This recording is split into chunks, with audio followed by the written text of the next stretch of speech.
Andalusia, sebuah tanah yang kaya akan sejarah dan keajaiban.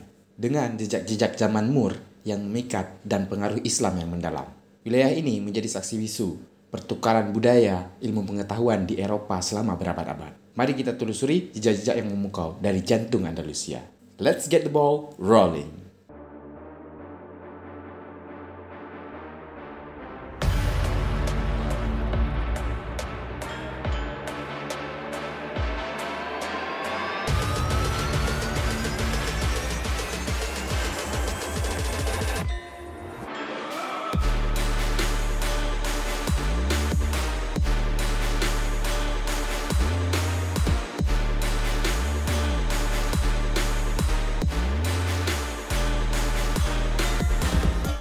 Assalamualaikum warahmatullahi wabarakatuh. Kali ini saya akan menceritakan sebuah sejarah Islam, bagaimana Islam masuk ke wilayah Eropa. Dikisahkan pada bulan April di tahun 711, ya sekitar 1 milenium yang lalu, Islam pertama kali masuk ke Eropa melalui semenanjung Iberia yang sekarang kita kenal dengan Spanyol pada awal abad ke-8. Pada tahun 711 Masehi, di bawah kepemimpinan Tariq bin Ziyad, berhasil menaklukkan Andalusia yang sekarang kita kenal dengan Spanyol.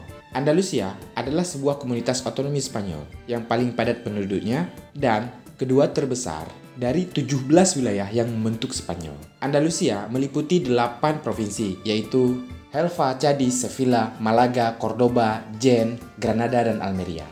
Andalusia memiliki luas permukaan 87.597 km persegi dan 17,3% wilayah Spanyol. Andalusia terletak di semenanjung Iberia sebelah selatan. Di utara dibatasi oleh komunitas otonom Extremadura dan Castilla-La Mancha.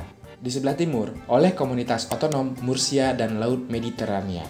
Di sebelah barat oleh Portugal dan Samudra Atlantik. Dan di sebelah selatan oleh Laut Mediterania dan Selat Gibraltar. Nah, nama Andalusia sendiri diambil dari bahasa Arab, yaitu Al-Andalus, yang merujuk kepada bagian dari Jazirah Iberia, yang dahulunya di bawah kepemimpinan Muslim. Nah, Al-Andalus itu sendiri diambil dari nama kerajaan Muslim, sejak tahun 700-an hingga tahun 1492. Al-Andalus didirikan oleh pasukan Umayyah dari Afrika Utara. Pada puncaknya, mereka hampir menguasai seluruh semenanjung Iberia.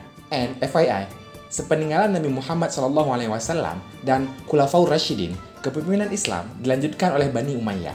Pendiri Bani Umayyah adalah Muawiyah bin Abu Sufyan bin Harb bin Abdul Manaf yang juga menjadi khalifah atau pemimpin pertama Bani Umayyah. Muawiyah bin Abu Sufyan ini sering dijuluki sebagai Muawiyah I dan pernah menjabat sebagai gubernur Syam pada masa Khulafaur Rasyidin, tepatnya pada masa kepemimpinan Umar bin Khattab dan Utsman bin Affan. Sementara itu, ibu kota Umayyah terletak di Damaskus, Suriah. For your information, kepemimpinan Islam atau kekhalifahan harus berasal dari kaum Quraisy yang masih berasal dari silsilah Nabi Muhammad SAW.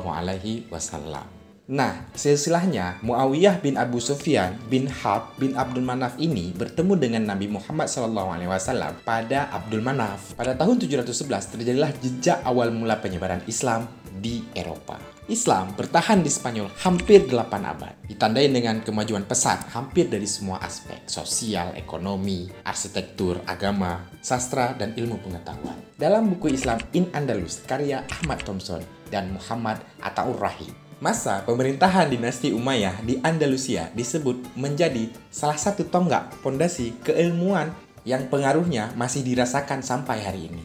Andalusia juga menjadi pusat pendidikan yang menerima para pelajar dan calon sarjana dari berbagai wilayah untuk menimba ilmu. Jadi, bagaimana kisah Islam masuk ke Eropa? Begini ceritanya.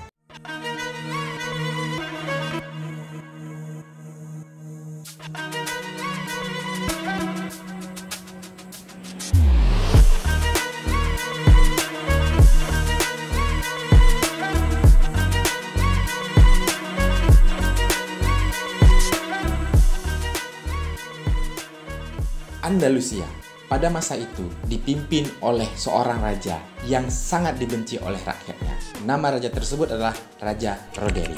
Di sisi lain, berita tentang syariat Islam sedang populer di seberang Selat Gibraltar. Oleh karena itu, kaum Andalusia meminta perlindungan dan bantuan dari kaum muslimin untuk mengalahkan Raja Visigoth dan membebaskan mereka dari kezaliman. Menariknya, Julian, Pangeran Cheta, merupakan mantan tentara Bizantium yang bertugas di Cheta dan Tangier. Setelah invasi Visigoth, ia kemudian tunduk kepada Raja Roderick dari Visigoth Spanyol. Ia memilih menjadi pengkhianat karena ingin membalas dendamnya kepada Roderick. Hal itu terjadi akibat kehamilan putrinya Florida, yang kemudian menjadi Florida La Cava Rumia dan Dona Cava oleh Roderick. Kabarnya putrinya diculik dan diperkosa hingga hamil oleh Raja Roderick. Nah, kekecewaannya mendorong Julian untuk memfasilitasi pasukan muslim dengan kapal untuk menyerbu Visigoth. Menurut informasi dari Kompas, Julianlah yang mendatangi Musa bin Nusair dan memintanya untuk meruntuhkan Visigoth. Permintaan Julian agar menyerang pemimpinnya sendiri sempat diragukan oleh Musa.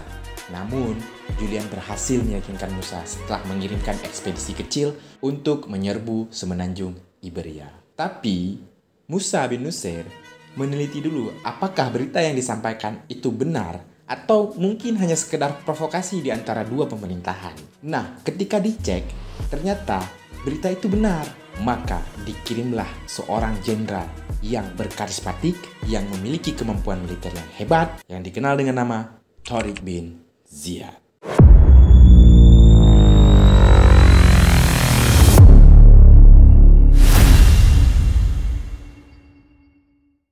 Nah, penyerangan ini tidak bermaksud untuk kekuasaan, invasi, dan lain-lain, melainkan untuk membela kebenaran dan membasmi kejahatan. Oke, sebelum kita mulai lebih jauh, mari kita kenal dulu siapa Tariq bin Ziyad. Dirangkum dari buku Panglima Perang Islam karya Rizem Aizid dan Ibnu Khaldun. Tariq lahir pada tahun 50 Hijriah atau 670 Masehi di Kinchala, berasal dari suku Berber di wilayah Aljazair. Beliau tinggal di Maroko dan masa kecilnya sama dengan masa kecil kebanyakan umat Islam saat itu.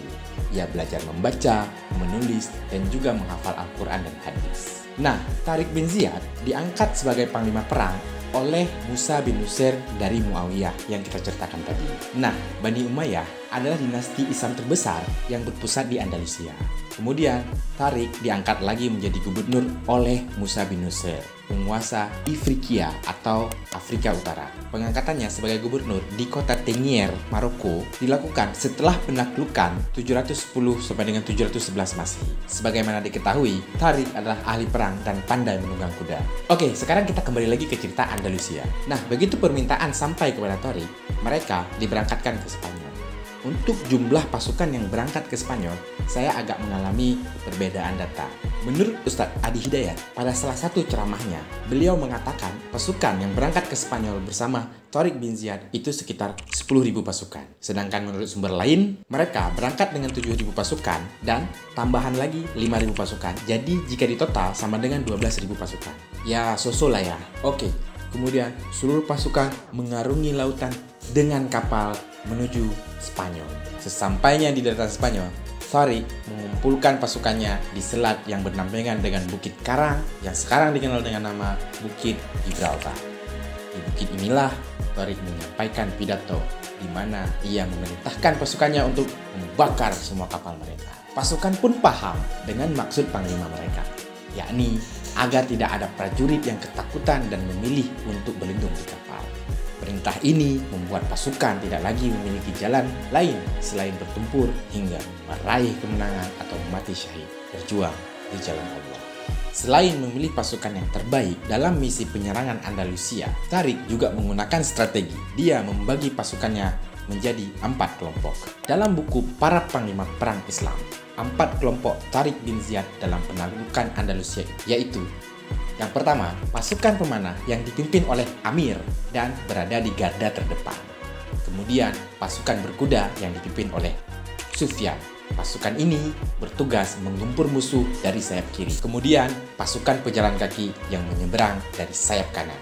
Dan yang terakhir, pasukan yang dipimpin oleh Tariq sendiri. Begitu mendengar kedatangan kaum muslimin, Roderick langsung mengalihkan perhatiannya kepada gerombolan kaum muslimin untuk mempersiapkan pasukan menghadapi kaum muslimin. Roderick meminta bantuan dari Witiza, gubernur-gubernurnya, dan budak-budak yang ia miliki. Roderick berhasil mengumpulkan 100.000 pasukan. Sementara itu, pasukan Tariq bin Ziyad berjumlah 7.000 sampai dengan 12.000 pasukan untuk menyerang Raja Roderick. Tapi, ada sumber yang menyebutkan tentara Roderick tidak sampai 100.000. Saya kutip dari situs The Patriots Asia. Jumlah tentara Visigoth sekitar 35.000 orang. Ya, masih kalah jumlah sih sebenarnya. Tapi jika teman-teman ada referensi yang lebih akurat, silahkan komen ya. Oke, kemudian Roderick dan tentara bersenjatanya berbaris di selatan, bersiap-siap menyambut pasukan kaum muslimin. Akhirnya, pada tanggal 28 Ramadan 92 Hijriah atau 18 Juli 711 Masehi, kedua kekuatannya tidak seimbang ini bertemu di Madinah, Sidonia.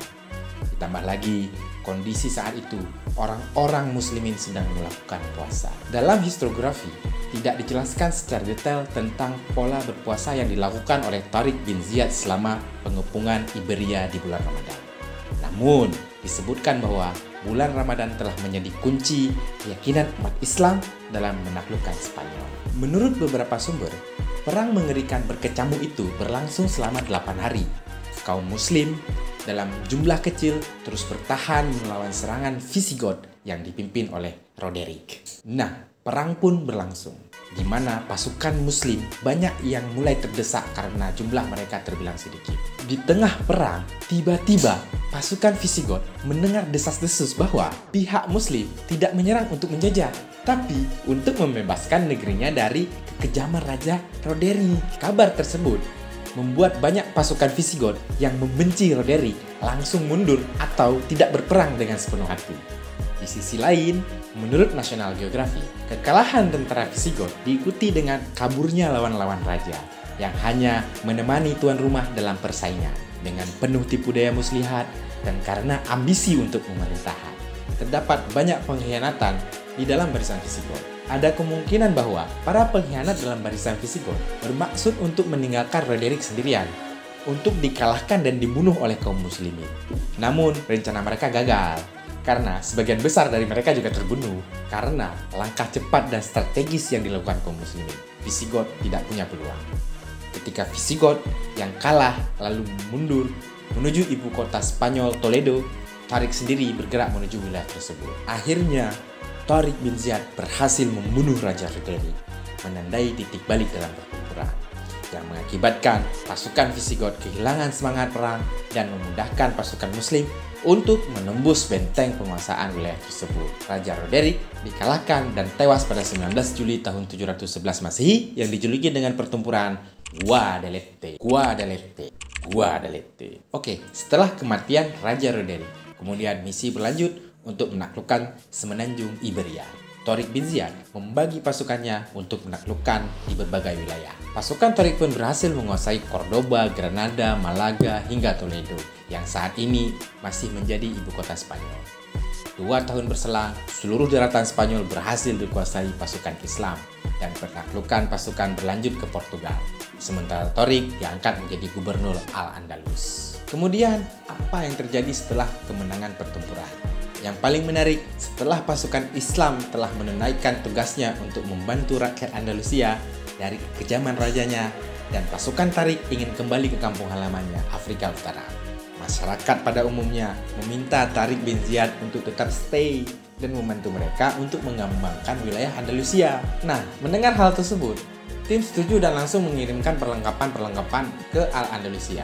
Dari mulai perlengkapan pertanian, peternakan, bibit-bibit unggul, teknologi, ilmu pengetahuan, dan lain-lain. Oke, kemudian pada tahun 714 Masehi, Tariq dan Musa sama-sama diminta oleh Khalifah Al-Walid untuk kembali ke Damaskus. Sejak dipanggil oleh Khalifah, Tariq bin Ziyad menetap di Damaskus hingga wafatnya pada tahun 720 Masehi. Untuk meneladani kisah kepahlawanannya, bukit tempat berpidatonya kemudian dinamai dengan Jabal Tariq atau Gibraltar. Nah, Gibraltar adalah derivasi Spanyol dari nama Arab Jabal Tariq, yang artinya Bukit Tariq. Diambil nama dari Tariq bin Ziyad. Sehingga, nama selat yang memisahkan antara benua Afrika dan Eropa kemudian dinamai dengan Selat Gibraltar. Setelah itu, Al-Andalus terus berkembang pesat. Hampir 12 abad yang lalu, ketika benua Eropa masih di era kegelapan, semenanjung Iberia di Spanyol Selatan pernah menjadi jantung peradaban. Bahkan, denyutnya terasa hingga ke berbagai belahan dunia. Di bawah dinasti Umayyah, daerah yang dikenal dengan nama Andalusia itu menjadi pusat perdagangan, kebudayaan, dan ilmu pengetahuan yang melahirkan matematika algebra hingga ilmu kimia alkali. Bahkan, ketika dinasti Bani Umayyah sudah digantikan oleh Bani Abbasiyah, pusat keilmuan di Andalusia dapat menyaingi Baghdad. Misalnya seperti Abbas bin Firnas. Abbas bin Firnas bernama asli Abbas Abu Al-Qasim bin Firnas bin Wardas Al-Takarini. Dia lahir di daerah bernama Ronda, Andalusia pada tahun 810 Masehi. Abbas ibnu Firnas adalah seorang ilmuwan di bidang fisika, kimia, mekanik, dan sastra. Namanya dikenal oleh banyak ilmuwan lain karena dia adalah manusia pertama yang mencoba terbang dengan mesin. Pada percobaannya, ia berhasil terbang selama 10 menit. Tapi kemudian dia jatuh. Desain mesin terbangnya tersebut menjadi dasar dari teknik penerbangan yang mulai bermunculan pada akhir abad ke-20.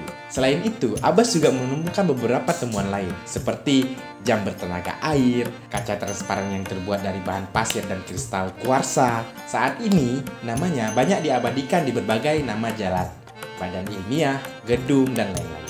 Kemudian ada Ibnu Rushd atau yang dikenal dengan nama Averroes. Di dunia barat memiliki nama asli Abu Al-Walid Muhammad Ibnu Ahmad Ibnu Rushd. Beliau lahir di Cordoba, Spanyol. Ibnu Rushd lahir dari kalangan keluarga yang menghasilkan hakim-hakim terkenal pada masanya. Ibnu Rushd adalah seorang ilmuwan di bidang filsafat, kedokteran, akidah, fikih, dan astronom. Ibnu Rushd adalah seorang filsafat yang mendukung aliran Aristoteles. Dan ia juga mengkritik corak Neoplatonisme pada pemikiran filsuf-filsuf Islam sebelumnya. Ketika ulama-ulama mazhab Asy'ariyah mengkritik kegiatan filsafat, Ibnu Rushd adalah ilmuwan yang tetap membela kegiatan filsafat. Menurut pendapatnya, filsafat dalam Islam masih diperbolehkan. Salah satu karya yang terkenal adalah kitab Hidayatul Mujahidin yang menjelaskan tentang perbedaan mazhab dan Islam. Next, ada Al-Zahrawi, dikenal dengan nama Abu Lukas di dunia barat, yang memiliki nama asli Abdul Qasim Khalaf Ibnu Al-Abbas Al-Zahrawi. Dia lahir di daerah bernama Zahra yang terletak di sebelah barat daya Cordoba pada tahun 936 Masehi. Dia merupakan salah satu ilmuwan muslim di bidang kedokteran yang disegani oleh banyak ilmuwan. Tak hanya ilmuwan muslim, melainkan ilmuwan barat juga. Dia dikenal sebagai pelopor dari teknik bedah modern dalam dunia kedokteran. Dalam kitabnya yang berjudul Al-Tasrifiyah. Nah, kalau ada yang tertarik untuk membahas masalah Al-Zahrawi, jangan lupa komen ya. Al-Zahrawi juga berhasil menciptakan sekitar 26 alat bedah yang belum ada pada masa tersebut. Di antaranya temuannya yang terkenal adalah catgut atau benang bedah. Dia membuat benang bedah tersebut dari usus kambing atau sapi. Nah, selanjutnya dari Granada, yaitu Ibnu Tufail. Ibnu Tufail memiliki nama lengkap Abu Bakar Muhammad bin Abdul Malik bin Muhammad bin Taufal Kaisi Al-Andalusi. Ia lahir sekitar tahun 1105 di daerah Wadix, sebuah daerah yang dekat dengan Granada. Ibnu Tufail merupakan seorang filsuf dan dokter yang cukup masyhur di daratan Andalusia. Selain menjadi filsuf dan dokter, ia juga pernah menjabat sebagai sekretaris dan wazir dari penguasa Andalusia saat itu. Karyanya yang terkenal adalah kitab Hayy bin Yaqtan, sebuah kitab roman filsafat. And then ada Ibnu Bajjah, memiliki panggilan Avempes di kalangan ilmuwan barat. Ia memiliki nama asli Abu Bakar Muhammad bin Yahya bin Ash-Shaykh At-Tujibi bin Bajjah. Ia lahir pada tahun 1095 di Zaragoza, Spanyol. Ibnu Bajjah merupakan filsuf dan astronom masyhur di Andalusia saat itu. Pemikirannya banyak mempengaruhi pemikiran Ibnu Rushd dalam bidang filsafat. Selain itu, ia juga ahli dalam bidang kedokteran dan matematika. Sumbangan terbesar dalam dunia pengetahuan adalah pemikirannya dalam filsafat Islam, yaitu gagasannya tentang fenomenologi jiwa. Kemudian bangunan-bangunan bersejarah seperti Istana Alhambra, Masjid Raya Cordoba, dan Medinat Az-Zahra, Istana Khalifah, merupakan masterpiece arsitektur dunia saat itu. Pada periode bersamaan, negara-negara di Eropa justru tengah mengalami keterbelakangan dalam berbagai bidang, sehingga periode tersebut dikenal dengan The Dark Age.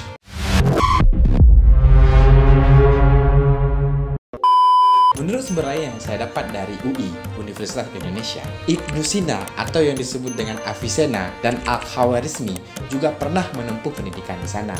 Tapi setelah saya coba surfing ke sana kemari, tidak ada catatan dalam sejarah secara spesifik yang menyebutkan bahwa Ibnu Sina dan Al-Khawarizmi pernah berada di Andalusia. Mungkin, meskipun Ibnu Sina dan Al-Khawarizmi sendiri tidak pernah secara fisik berada di Andalusia, warisan intelektualnya seperti pemikiran-pemikiran dan karya-karya yang telah memberi dampak yang signifikan pada ilmuwan untuk perkembangan ilmu pengetahuan di Eropa dan Andalusia.